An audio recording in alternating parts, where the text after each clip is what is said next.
37 million people across the world suffer from bipolar disorders. 30th March is earmarked as the International Day for Bipolar Disorder, yet it really pains me to see how loosely and how inaccurately it is portrayed in the media. What is bipolar disorder? In order to understand bipolar disorder, we will need to understand our feeling tone. So imagine this. This is a ground zero where you have normal mood state. When it goes above that line in terms of excitability, it touches upon hypomania. A rather extreme form is mania. So, an episode which is marked by extreme shifts in mood and irritability also.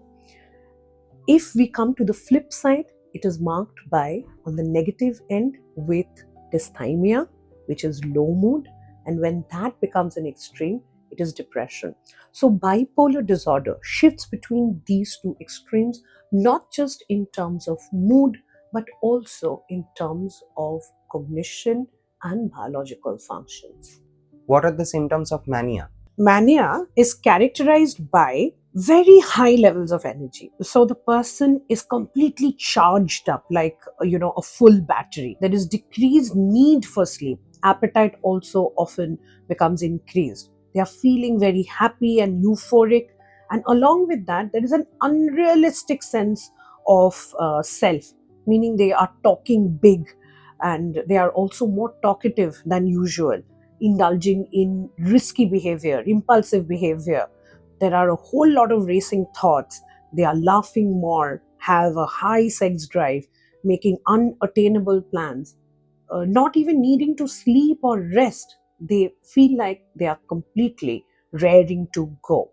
But it results in very poor decision making and a lot of risky takes on their lives. What is the difference between hypomania and mania? Hypomania and mania are differentiated in terms of the degree of these symptoms. So I've just told you about the symptoms of mania. In a hypomanic episode, the symptoms are still elevated from the person's ground zero, but it is not as extreme as in mania. So it is a matter of degree, with the behavioral patterns seeming slightly over the top but not extremely elevated. What is depression in the context of bipolar disorder? So depression and mania are flip sides of the same coin in bipolar disorder.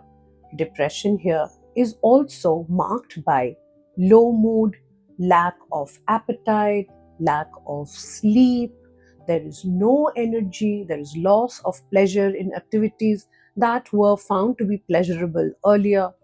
A person often feels very down and out. There is poor self esteem. They do not want to carry on with their life. There is no joy in living.